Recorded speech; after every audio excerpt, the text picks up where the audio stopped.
ஆகவே உங்களுடைய ஜெபம் நீங்கள் சுவாசிப்பதை போல இருக்க வேண்டும். That means while you're doing so many other things, there must always be that connection with God.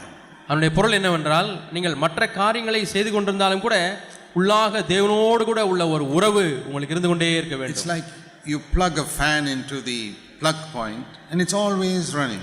plug pointல நீங்கள் ஃபேனுடைய அந்த பிளக்கை சொருகினீர்கள் என்று சொன்னால் இந்த ஃபேன் எப்பொழுதும் சுத்தி கொண்டே இருக்கிறது. I mean, so many other things may be happening there, but this is running. எவ்வளவு மற்ற காரியங்கள் நடந்து கொண்டே இருக்கலாம், ஆனால் இது சுற்றி கொண்டே இருக்கிறது. So we must also be like that, plugged in to God all the time. ஆகவே எப்பொழுதுமே நாம் தேவனோடு கூட அந்த பிளக்ல இணைக்கப்பட்டது போல நாம் இணைக்கப்பட்டவர்களா இருக்க வேண்டும். If you commit some small sin, சின்ன பாவத்தை செய்து விட்டால், you get angry with your wife or husband, மனைவியினிடத்திலோ கணவனிடத்திலோ கோபப்பட்டு விட்டீர்கள், just one word, ஒரு வார்த்தை, it's like pulling out the plug from the அந்த socket.